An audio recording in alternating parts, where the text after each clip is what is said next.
Now let's talk about how we determine the number of units of inventory we have. The number of units of inventory is the physical number of items we have to sell. Again, let's go back to that cell phone example we talked about in the last section. We started off with 0, we purchased 100, and then we sold 90. So for our physical number of units, we would have said we increased our cell phone inventory by 100. We sold 90, so we have 10 left at the end of that accounting period. How did we determine that? We determined it from accounting records. We just looked at the records and said we had 10 cell phones at the end of our accounting period.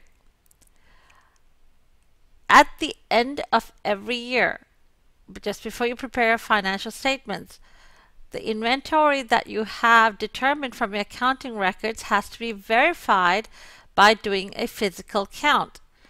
So going back to that example again, if we were making sure that we had the 10 cell phones that we had shown by our accounting records, we would go to the warehouse that we keep our cell phones and count and see how many cell phones do we have. You should have 10 cell phones. If you do, you're great.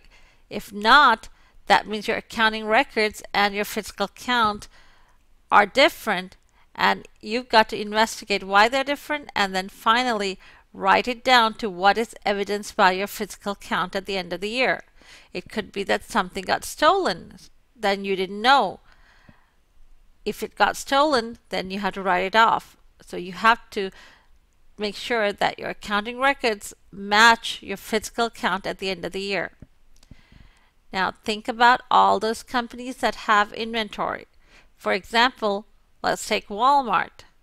One Walmart store has so many items. There are hundreds and thousands of items for sale. Do they really take a physical count at the end of the year to figure out how much inventory they have?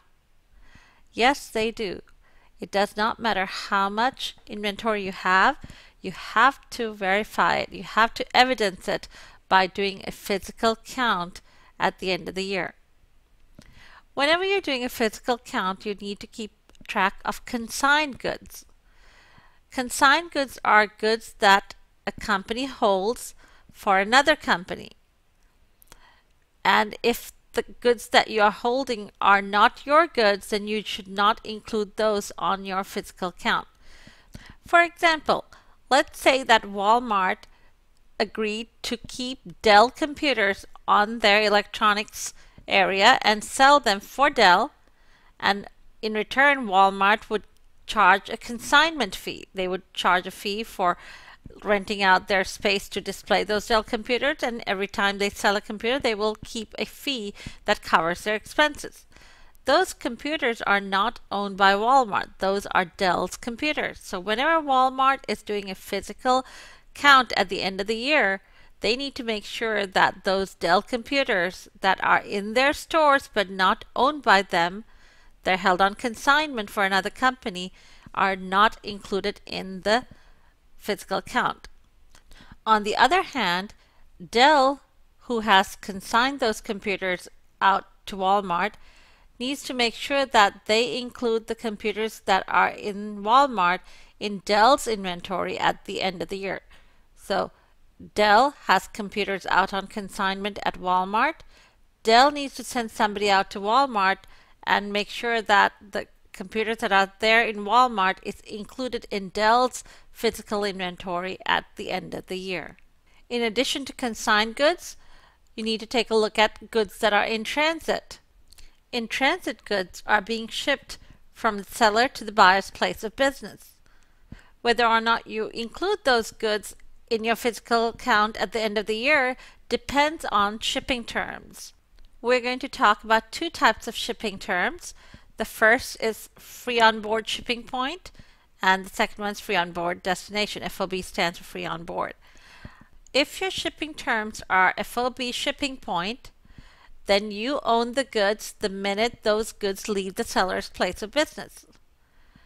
So during the end of the year, when you're doing your end of the year physical count, If you have goods on a truck on the road and your shipping terms are FOB shipping point, they have already left the seller's place of business, so they are your goods and they have to be included in your physical count at the end of the year.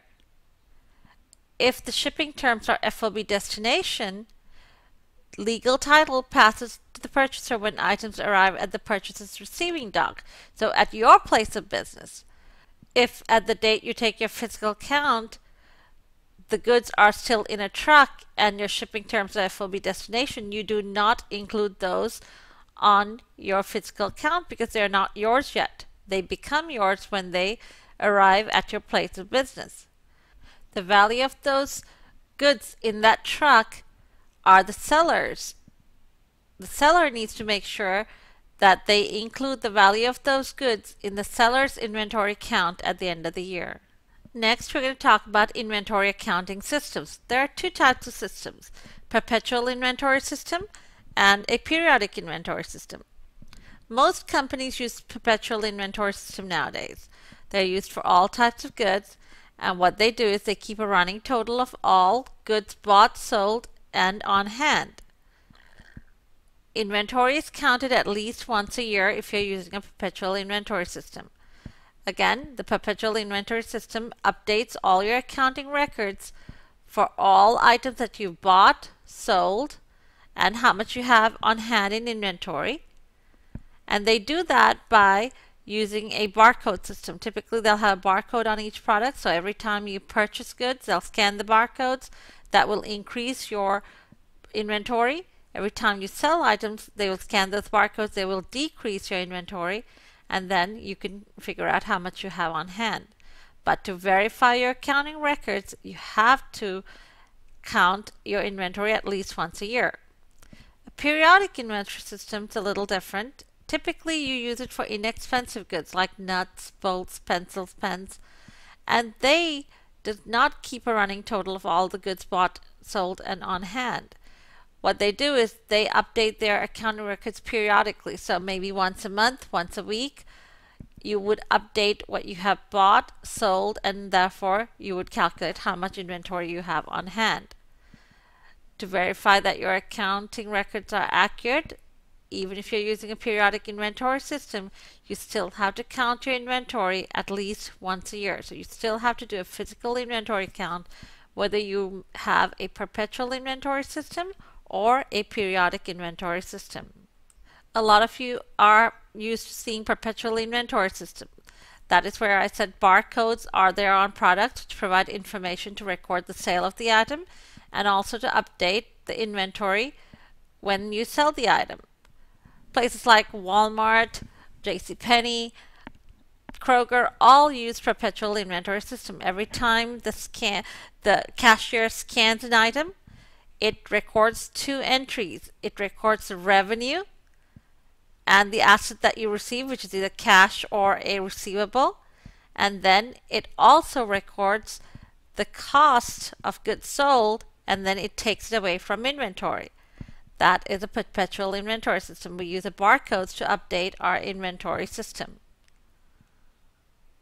Whenever we take a look at the cost of purchases, we take a look at what we call the cost of net purchases. We take into account the purchase price of the inventory. In this case, all the numbers here are assumed, so we take into account the purchase price of the inventory. And if we paid anything for shipping, we always add that to the cost of purchases. So any freight in would be added to the purchase price of the inventory. If you returned any items, those would be subtracted.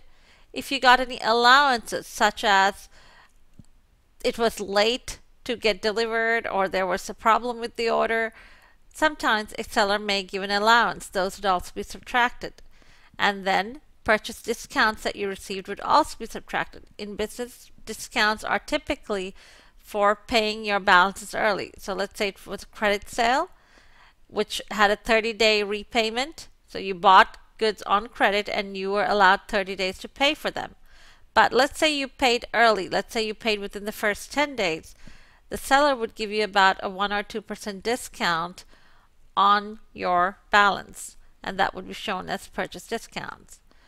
So whatever we record as purchases in our inventory account would be net purchases, which would be again the purchase price of inventory plus freight in less any returns, allowances, and discounts that we have received. Similarly, whenever we show our sales, we would show our net sales. You would take your sales revenue, but you would also record any sales returns and allowances that you allowed for customers, as well as any sales discounts you provided for customers. So your sales revenue would be your net sales in your income statement.